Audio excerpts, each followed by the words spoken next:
Welcome, welcome, welcome. Bring it in, ladies and gentlemen. We're here with His Point, Her Point, Our Future, the podcast. And we're taking our guys and our girls and we're sitting down. We're talking about those topics that we have never been able to talk about before without the blow ups. We're coming to the table and we're bringing up those subjects and we're going to talk about them in order to change our future together. I'm Tony Parks, founder of Llama Vision, and I've got my co-host with me, and we're gonna get into our hot topics. Come on and go with us. Let's talk about some stuff.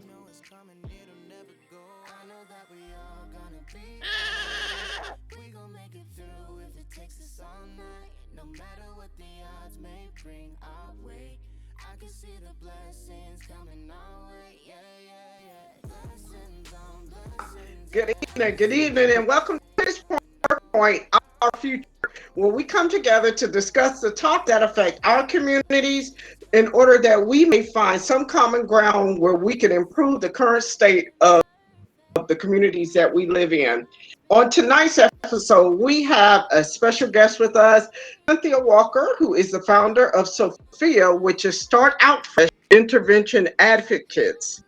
It is a 501c3 nonprofit organization that provides advocacy, support services, and referrals for temporary housing to at-risk women and children of domestic violence. SOFIA also provides domestic violence victims and survivors with assistance and encourages them to be positive, self-sufficient, and successful. So, Cynthia, welcome to the show. Yeah, And thank you if so you much would for tell us having a me. well, tell us a little bit about SOFIA. Okay. Start Out Fresh Intervention Advocates, lovingly known as SOFIA. I founded it in 2009, I believe, 2009 or 10. After the murder of a young woman named Monica Paul. She was gunned down at the YMCA in Montclair. And I met her mother at a township meeting later on, and her mother shared with me that there weren't enough resources for domestic violence victims. And I went home, I couldn't sleep. A week went by, and I was like, you know what? My daughter just turned 18. Someone's got to start advocating and doing something for domestic violence victims and survivors. And at that point, SOFIA was created. I gave it a name like it was my child. She is my new baby, and she's actually 11 or 12 years old now. So that's Start Out Fresh Intervention Advocates, and we offer a variety of services to help victims and survivors. We do awareness, prevention, healing, and education is our main focus, and primarily outreach presentations for the youth. So we offer a variety of services to help. If there's something that we can't do, we will refer you to a organization or business that can help you, and we do the best that we can for everyone that contacts us. Wow. Okay, sounds great. Well, let's jump into questions. Let's talk about some things. And before we get started, do want to introduce my co-host on tonight.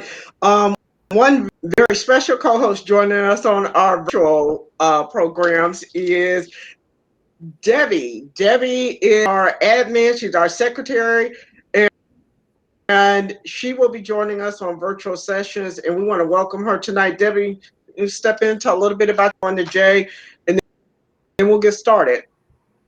Hi, my name is Debbie. I'm actually retired now and I'm working for Llama Vision full time. Um, I was employed at a private school for 38 years and it was something, but I enjoyed it. But now it's time for me to move on as I step into another journey in my life. And I'm looking to relocate, start over, doing something different, and getting my own business going full speed ahead. Awesome. Sounds great. Jay, they know who you are, but Yeah. reintroduce yourself. Executive Director Jesse Walker of Llama Vision, here again, and again. So let's get started. Let's just move on to what we're going to talk about. And I think the first thing we're going to talk about Great. was domestic violence in the Yes. Black community. So, Miss Cynthia, Well, what you first got and about well, again, welcome everyone. And again, let's go ahead and let's talk about some of these things related to domestic violence in our country as a whole. The National Coalition Against Domestic Violence says on average, nearly 20 people per minute are physically abused by an intimate partner in the United States. That means during 1 year, that equates to 10 million women and men who are being physically abused by a partner or family member um, or someone they know. So 1 in 4 women and 9 men experience severe intimate partner physical violence, and 23% of women and 13.9% of men have experienced severe physical violence. Wow. Okay, Wow. so we hear those statistics.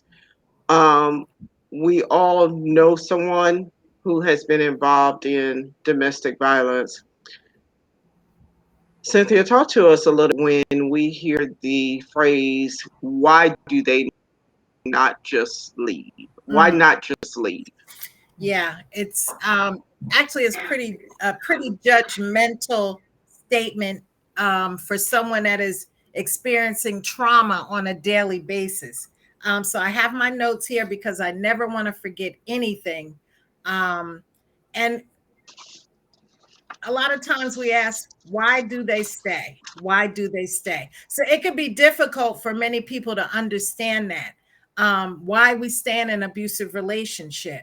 But there's many reasons. Strong emotional, psychological forces keep the victim tied to the abuser. And sometimes situational realities like a lack of money can keep the victim from leaving.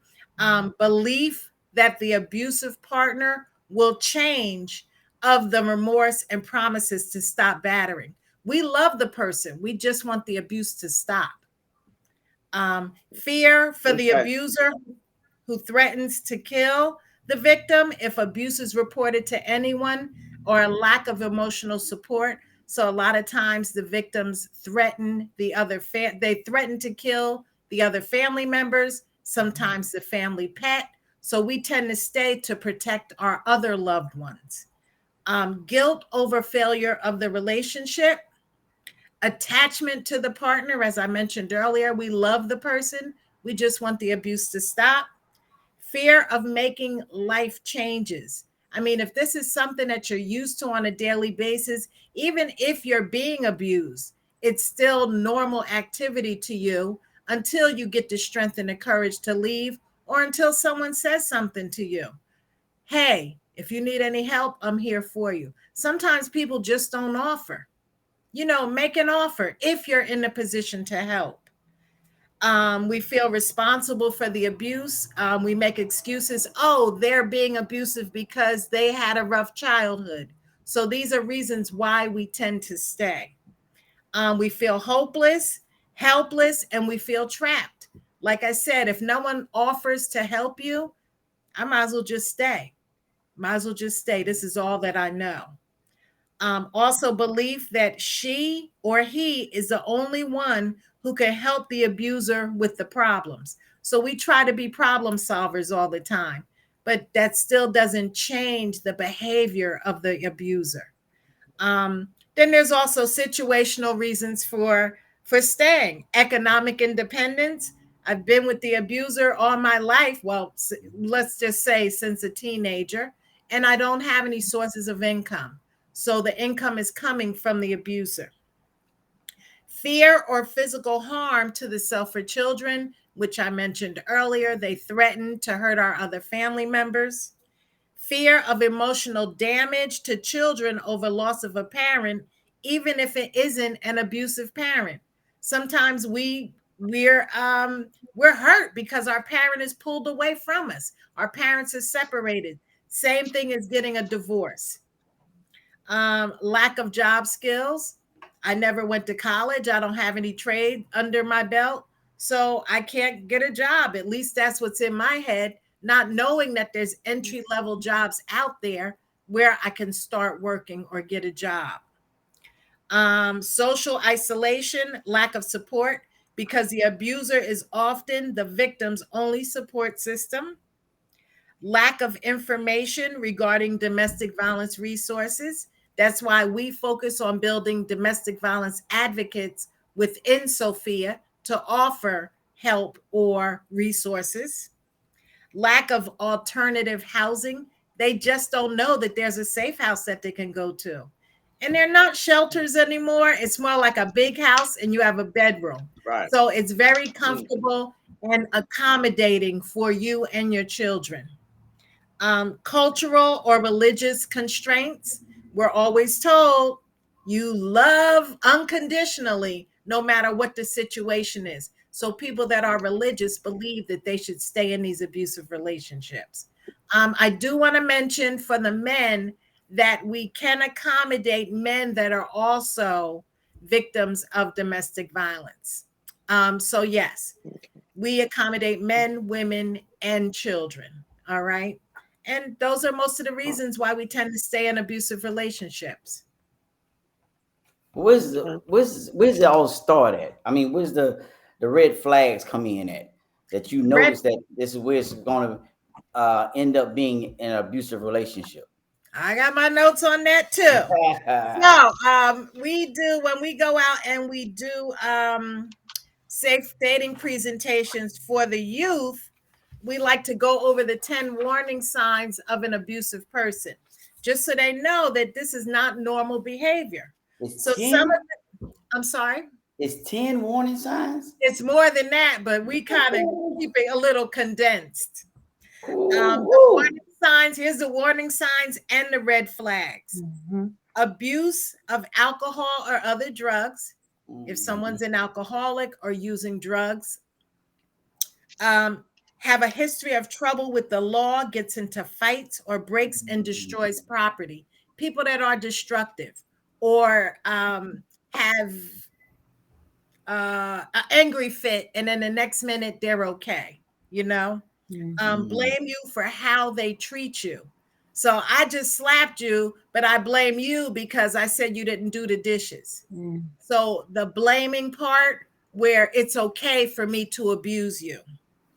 Put down people, including family and friends. I'm always putting down your sister. Look at that fat girl, or, you know. So that's part of the traits of an abusive person. You're putting down others to make yourself feel better about yourself. Tries to isolate you and control whom you see or where you go.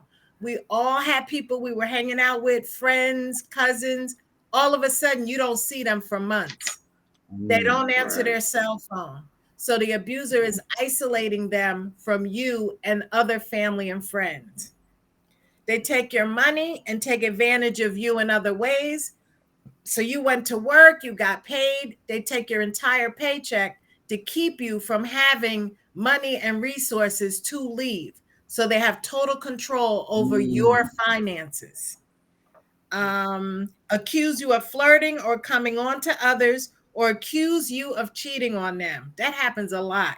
You just come in from Pathmark and you like, next thing you know, they're like, I know you was out with her. I know you was out with him. You know, what were you doing out there? You messing around on me? So they try to put this guilt trip on you. They don't listen to you or show interest in your opinions or feelings. You ever be with somebody and you start a sentence, next thing you know, they're just talking over you. They have no respect for you or what you're saying. So a lot of times we isolate ourselves, we're quiet, and we don't voice our opinions. They ignore you, give you the silent treatment, or hang up on you.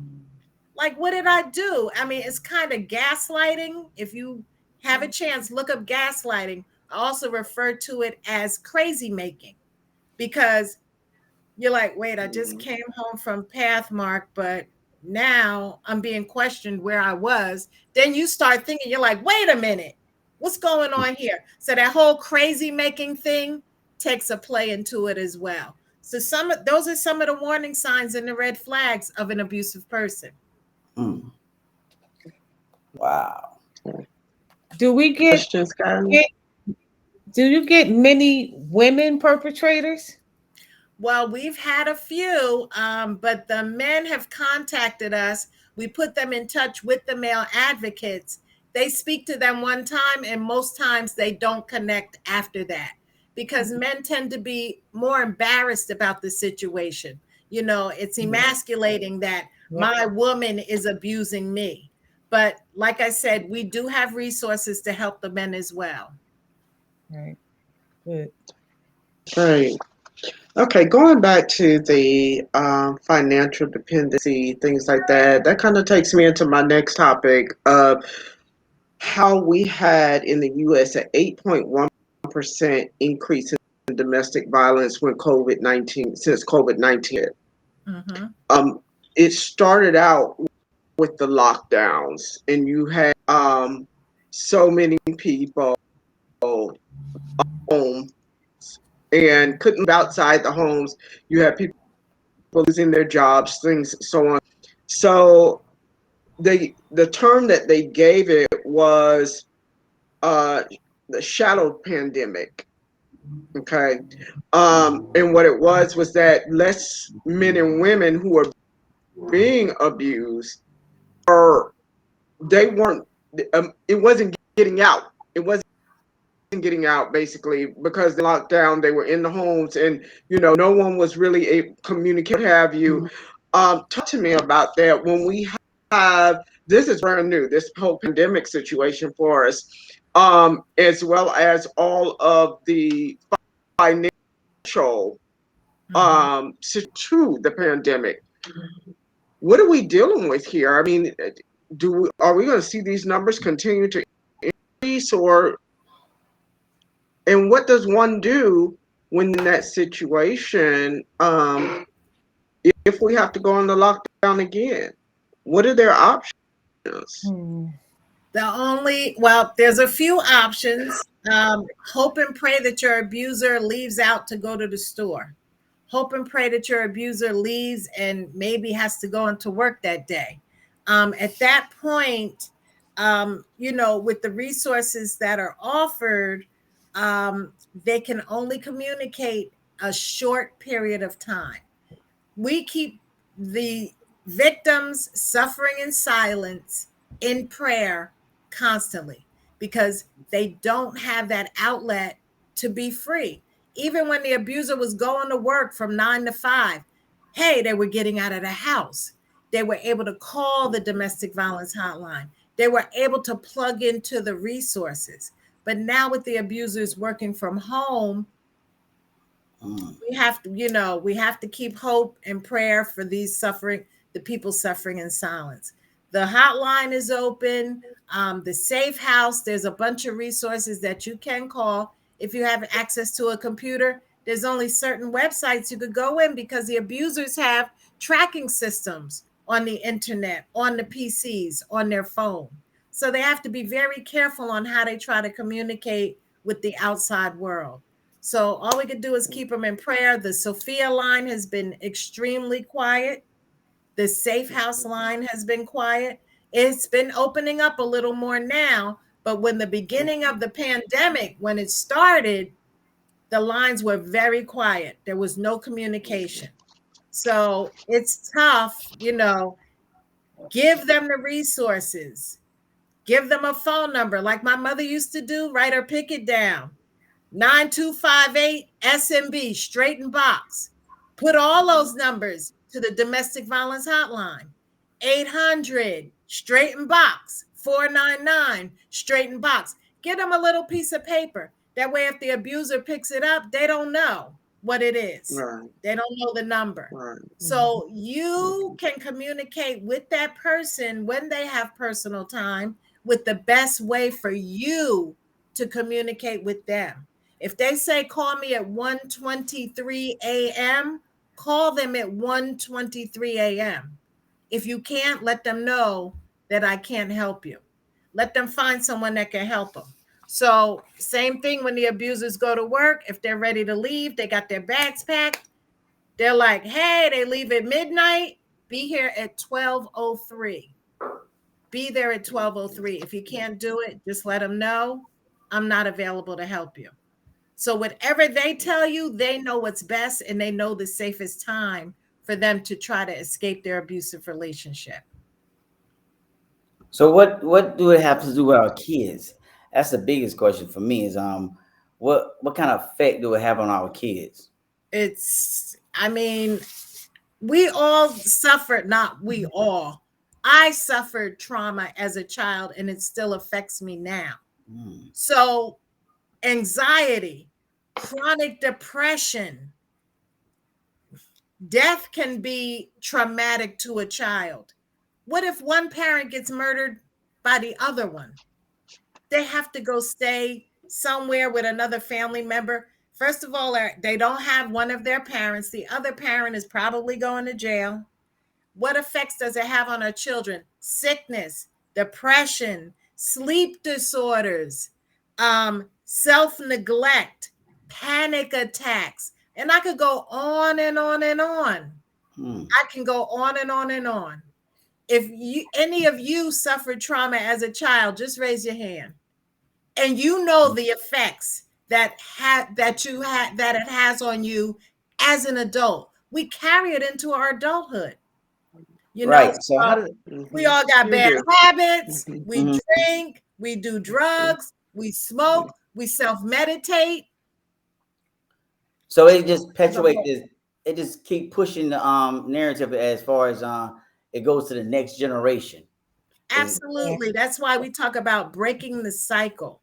That's why it's very important that we get into these schools at an early age to help break that cycle with hopes and prayers that they grow into a well-meaning adult. Because this is normal activity at home. We got to tell them, hey, you don't put your hands on people. Hey, you don't pull a cat's tail. Hey, you don't do this. You don't do that. We talk about healthy versus unhealthy relationships. And then that makes them go, well, wait a minute. I thought that was normal. That's what my mother does. Wait a minute. My aunt does that all the time. So we talk to them about normal behavior and abnormal abusive behavior. Beginning stages of bullying. That's a domestic violence abuser at a young age.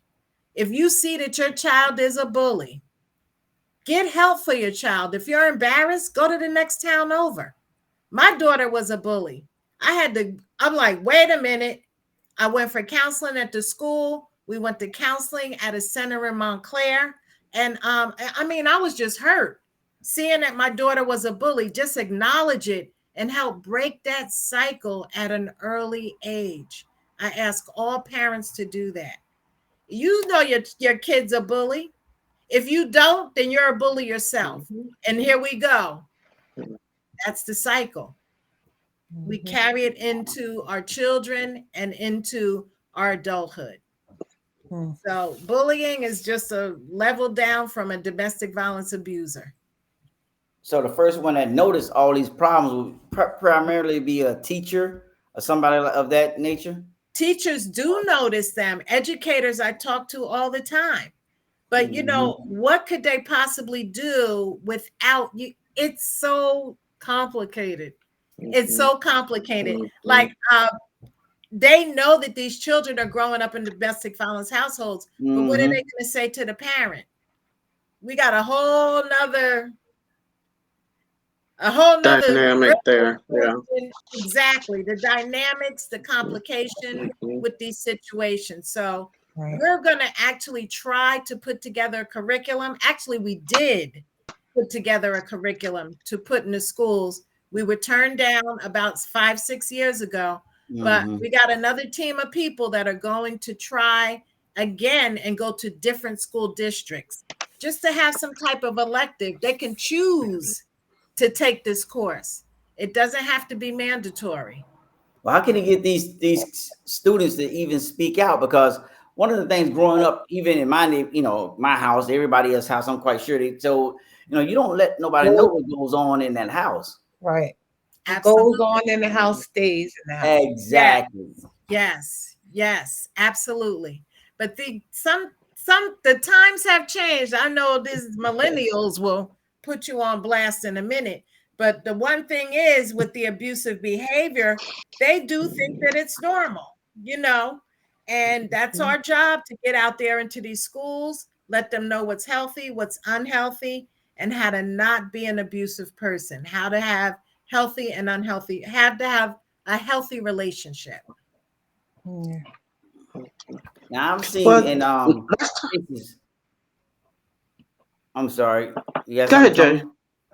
Well, being in the community, I used to work with thousands of kids. I can remember one incident where every day I used to go to the cheerleader because I was the president of the organization, and I used to go to the cheerleaders, and my little girls, so I just hug my little girls. And when I seen one particular one that normally always approached me for a hug, was pretty much standoffish. And I got concerned about it because it was going on and on and on and on. And she was my favorite little girl.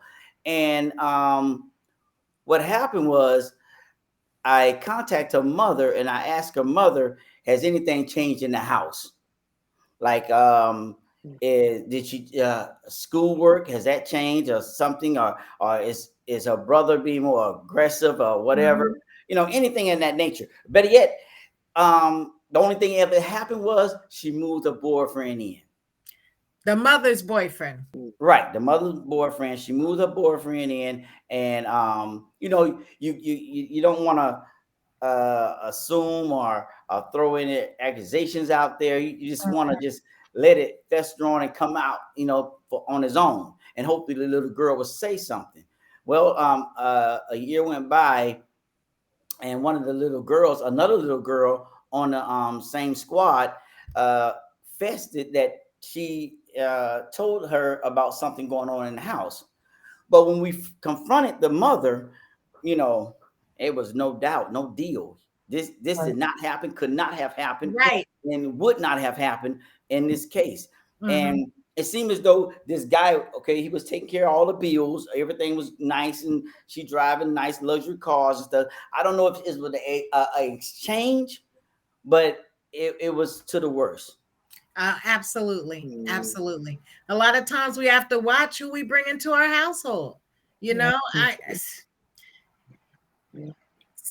We as educators,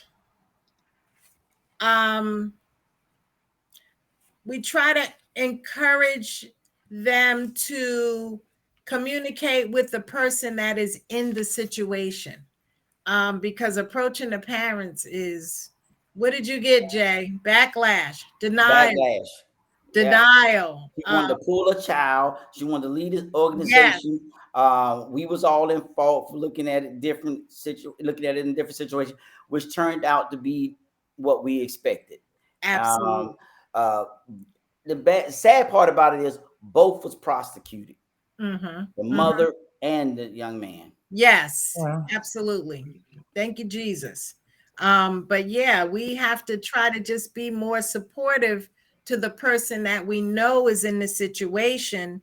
Right. Approaching the parents, that's out of my, I don't know about that.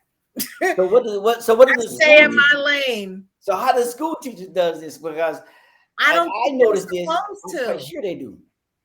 I mean, if a child comes in with marks or bruises, yes, they call DIFUS. Right. And then what does that do? It breaks up the family. I mean, everything's very complicated, And Debbie, I'm quite sure you've seen it in the school system. I know you've seen it several times over there in the school system, working with a bunch of kids. Debbie? Yes. The school that I work at, they hide a lot. Everything gets pushed up under the rug. Wow. So if there is abuse, we would be one of the last ones to know, because and we may not even know until a year later. We may not even find out. So a lot of things like that, like abuse and racism, all of that gets swept under the rug. Wow. And it's sad because we even have counselors at every campus for our kids. And if they don't go to a counselor, it's really nothing nobody can do. Right. unless they see the physical abuse. So if they go to the counselor and they say, I'm being molested by my mother's boyfriend, what happens after that? Then the counselors will have to go to the head of the school. And then, depending on the head of the school, they may contact the parents. But what they should do is contact authorities. Right. But they don't. But 9 times out of 10, they're going to contact the parents and, question them or whatever, that saying whatever about the child. But unless it's really abuse or molestation or something, they will contact the authorities. If they know for sure, they will contact the authorities. But it's hard sometimes because it could be a troubled kid, right? In school, and they're not gonna believe their child. Yes, but it's hard. It's a really thin line that they have to work with. Yes. We have our work. And that brings me to asking this question, Cynthia. What can the average person, someone that may not have been in a domestic violence type of situation, and I really want us to, before I ask this question, that we understand violence includes physical, verbal, as well as sexual abuse. That's all of it, encompasses all of that. Yes. So when you have a situation where you have a man, woman, or child who in a verbal abuse situation, talk to us about that, because at that point they start saying, well, they're not hitting me and this and that, and we have that age-old adage, words don't hurt. Words do hurt and words do traumatize. Talk to us about that. Absolutely. We have a series of workshops that we do. It's called the Sword of Success Program, and it's a motivational and financial empowerment workshops we do from January to May. And these motivational empowerment workshops focus on building self-esteem and giving people encouraging activities to help build the self-esteem if they're being verbally abused. We also have a therapy program that was just implemented last year. We just got an increase in funding from the county. So we have private therapy sessions that we're offering as well. But the whole verbal abuse can be more damaging than the physical. I mean, if I get slapped or hit, it heals, it goes away, it gets better. But the verbal abuse tends to mess with our psyche. It can damage us mentally, where we would really need intense therapy. But to me, the verbal abuse is more damaging than the physical. So we have a variety of programs that can help with that, and then also the private therapy sessions. Okay.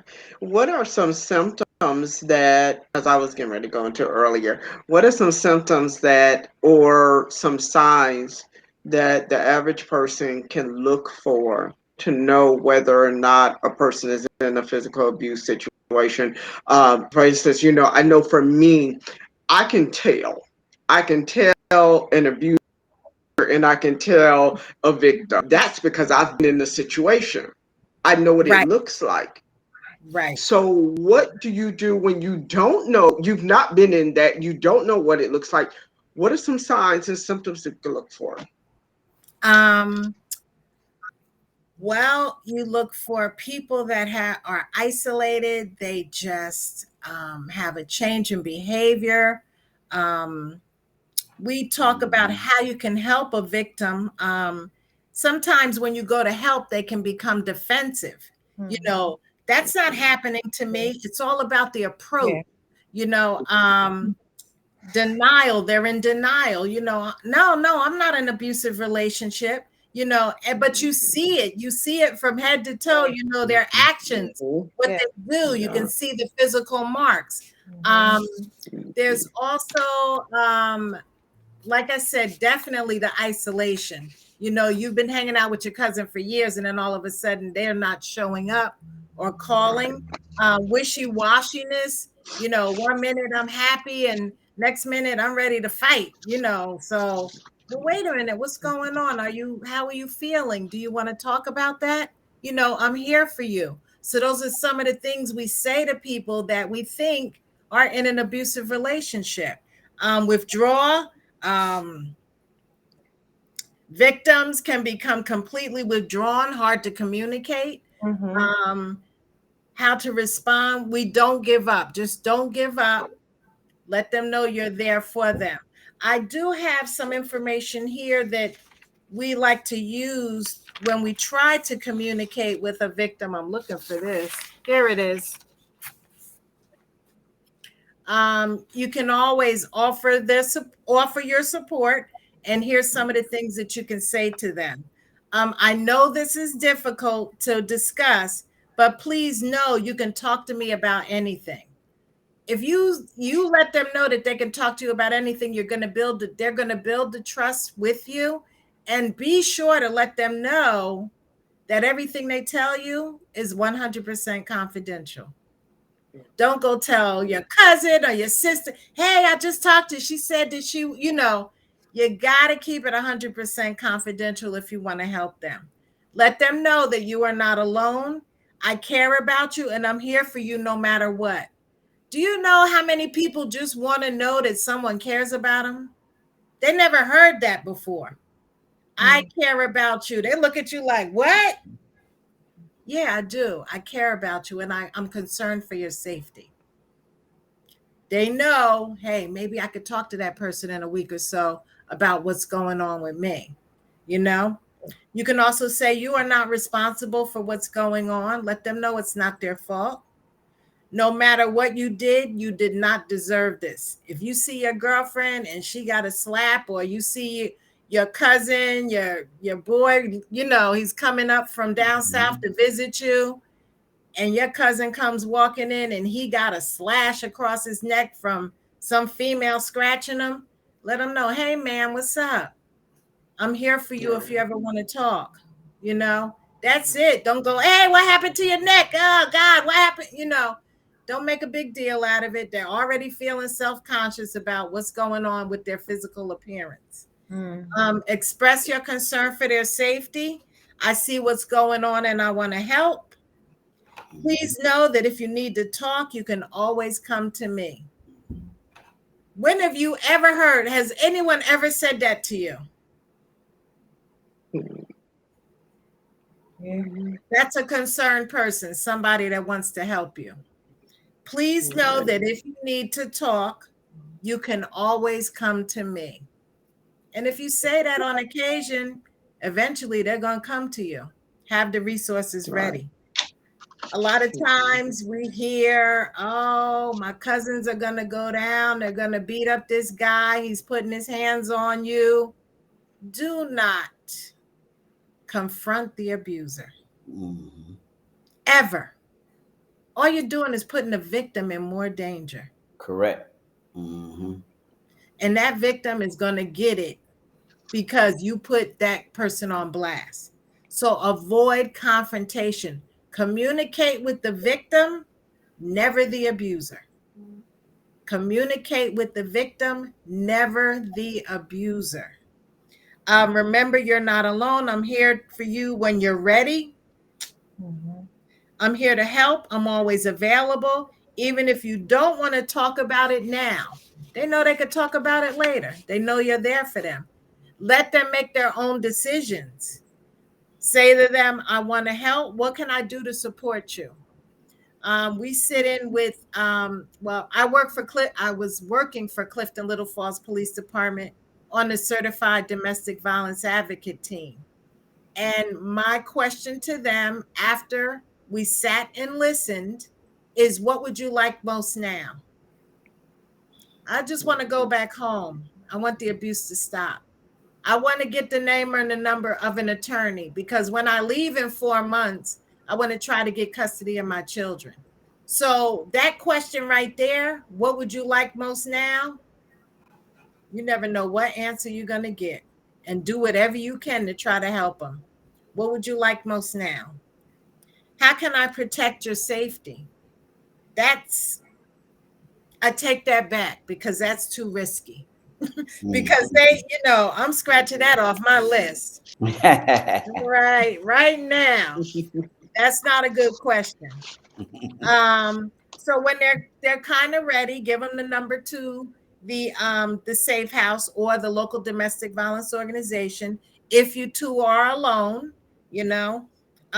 help them develop a safety plan. Once it gets to that point, give them make sure that they have a copy of their birth certificate, social security number, all the kids' immunization records, an extra set of keys, things like that. Safety plans can be searched on the internet. You could Google it. And if you need to go to the police, court, or a lawyer, I can go with you to offer support. That's huge. If they're ready to go to police station and you're willing to go with them, that's going to give them even more hope and courage to leave the abusive relationship. So we have people that are advocates. We declare them a domestic violence advocate by having them do some of these things. They're just not certified. There's a course you could take to become a certified advocate, but anybody can be an advocate. You just have to know how to communicate. So these are some of the things that we talk about at our outreach presentations. Okay. Well, so tell her. Are you asking Debbie? Go ahead, Jay. Oh, well, go ahead, Jay. One of the biggest questions I got is, and this is my last question. All right, one of the biggest questions I have is that my older daughter has my grandson, which is autism. And one of the scariest things for us is putting them in some kind of organization or school or whatever, and the abuse starts from that point, because it's no way he can defend himself, or yet we can get any kind of feedback on what's going on in that system. So how do you protect those that can't protect themselves? Well, I would personally do the research on the school and try to contact some people that have already had their children enrolled and get their feedback on what they think of being a parent of a child at that particular school. It's going to take a lot of work and research and time and effort, but we want to do what's best for our children. Also, I don't know if there is a site that you could check to get some, like a BBB, like a Better Business Bureau, but for schools and colleges to get their history, to see what feedback that people have left that have dealt with that school in the past. So I would say a lot of research, because sometimes we can't trust the people that are running the schools. Correct. We want to kind of try to get in touch with people that have had children previously enrolled in the school. Maybe you could ask around town. Maybe there's a few parents that you might run into. Start a blog and say, hey, has anybody had any great experiences here? When you say great, believe me, the people that have had the bad experiences is going to be the first ones to put something up there. Has anybody had a great experience at Kentown School? Oh, the people that didn't have a great experience, they're going to be plugging into it, telling you. Use social media. Right. Gotcha. Yeah. Okay. So a lot of research. And it's going to be time consuming, but it's definitely worth it for your grandson. Yeah. Yes. There should actually be some database, right? Like a BBB, but for schools, colleges, and there is. Yeah. Yes, there is. Okay. Any more questions for Cynthia before we get ready to wrap up the session? I don't have a question. I just wanted to go back to the victim that shuts down. Like, I was in a situation where I know a friend of mine, actually a relative, who was being verbally abused. and it happened in front of me a few times, and I would step in and be like, "Yo, you don't talk to her like that in front of me, or don't do that in my house." And one day I got a call from a friend saying to me, "You need to talk to this person because her man just verbally abused her in front of everybody at a barbecue. Like, he just was totally disrespected her." So I said, okay. So when I went to talk to her about it, she got mad. She got mad at me and didn't talk to me for some months. Right. So I let it go. I let her, get over it. And she finally came around and needed my help after that. Okay. How is she now? Fine. Good. Fine. Good. So, Jay, I have an assignment and some homework for you. Okay. One of the challenges that I've had since I started SOFIA is how a man communicates with another man that is an abuser. So this is something that I lose sleep over at night, because how would a man communicate with another man that he sees is out of place and being abusive to a woman? Just think about it. That's not a question. I'm trying to put together some type of program, and this has been challenging me for years. Well, I've been in that situation before where one of my good friends, best friends, grew up with, have been in that situation. And, it was, I knew that was going to happen because of the way he grew up. His mother was the matriarch of the house. And, it wasn't no patriarch. She was the matriarch. She was the big, she ran the house. Right. And his father was pretty much abused, by his mother. And what happened was the father would always pick up that bottle. He stayed in the bottle to just ignore what was going on around him. Yes. And his son picked up the same habit. Mm-hmm. As a matter of fact, the women that he dated was the aggressor. Okay. Every woman he dated was the aggressor. Mm-hmm. And we as friends, we all kind of, felt that. And then when the situation come around, when we all come together, see how she just run, and we wouldn't just come necessarily just ask him. Wait till the thing when he get to the point where he started drinking a lot. Right. And he coming by a lot. Then eventually go ahead and come out. It takes a while, but we know the situation, and we even thing out there. And we, it's kind of hard because we want to say you're a man, be a man, but these are the things that probably will cause something to erupt and give a bad result. So right. It's hard to approach that situation offhand. And one of the things that like what was having, it's hard to speak to somebody because you'll lose your friend, and you don't want to lose your friend. No, you don't. Family member. But once you start speaking out, they get upset at you, and then they shy away from you. Now I don't want to have nothing to do with you anymore. Yes, just with Debbie. Debbie just, It's hard. Yeah, but what would you say to a guy that is putting his hands on of his wife? When a guy is putting his hands on right now we vote and we come out on that one. We definitely come out on that one, because one of the things is the men always hides that. They will hide that from another man, because that's the biggest thing, that if you can't even go in prison and put your hand on a woman, go in prison, prisoners that have a moral code they'll take you out for something like that. Touching kids and touching your wife, they'll take you out for that in prison. So, on the street, it's the same way.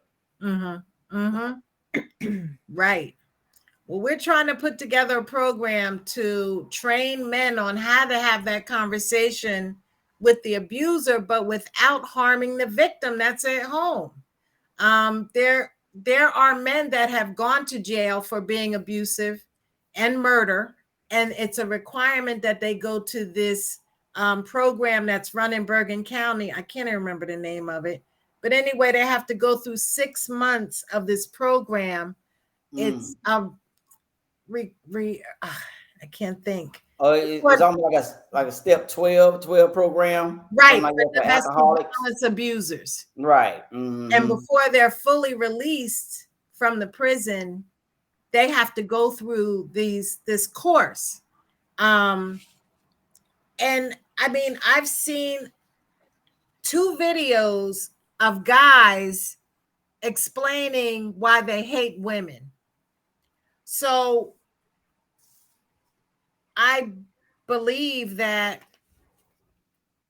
it's very important that we look at these videos, because it will tell the story on why some men are abusive, why they hate women, and why they treat them that way. I was blown away after I saw it. Blown away. I couldn't believe how angry this man was at women. And he tells his testimony of why he murdered his girlfriend. So I know we have our work cut out for us. Correct. Every little bit helps. The more advocates we have on board, the better. The more we are understanding and become a good listener instead of talking all the time will make a huge difference. So I think those are my closing remarks, because train yourself to be a good listener. It can help save a life. Thank you so much, Cynthia, for joining us. We really appreciate that. Would you please, on the website, you have an area where people can actually donate to SOFIA. Give us contact information as well as tell our community how they can donate to the program. Okay. You can reach us by phone. You can leave us a message, 862-251-6791. And our website is supportsophia.org, supportsophia.org, supportsophia.org. And our donate link is up there, and other information about our workshops.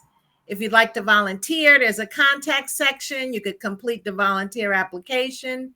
And if you'd like for us to come out and do a safe dating presentation for your youth group, organization, church, or if you want us to come and have a conversation with an adult group, there's also a form on there to request our outreach presentation, and we would be more than glad to come out and talk about domestic violence awareness, prevention, education, and healing. Well, wonderful. Wow, this is a pretty heavy topic, and I know it's one that, we didn't have that much time to really elaborate on it. There are more aspects of this topic that we really need to deal with. So I know that we'll be bringing this to the table again. But I want to thank everyone for joining us tonight, and reach out, whether it be to SOFIA. This program is in New Jersey, but we do our programs all across the country that are available. Cynthia, what is the national domestic abuse contact and telephone number? 1-800-799-SAFE, SAFE. 1-800-799-SAFE, SAFE. That's the National Domestic Violence Hotline. Great. Well, we're going to close this out. And I just want to say thank you to everyone for joining us tonight. Again, we thank you for coming on to another episode of His Point, Her Point, Our Future. We will continue these conversations until we see a change in our communities, till we see a change in ourselves and those around us. We can't wait to see you all again. Have a great night. We have a video. Thank you. we want to just leave you with a motivational empowerment, a video clip from one of the SOFIA walks. I think it was the 7th annual. We just had our 11th annual. Debbie was there. And we're looking forward to the 12th annual. So we want to leave you with some empowerment, bring up the pace a little bit of joy, and take it away. You can show the video.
Thank you all so much for joining us on His Point, Her Point, Our Future, where we're having the conversations that are changing the trajectory of our community. Why don't you hit us up? We want to hear from you. You can reach us on our YouTube channel, Facebook, or Instagram. Just search for Llama Vision. We want to hear from you, and we'll look forward to seeing you on the next show. From His Point, Her Point, Our Future, come on, let's talk about it.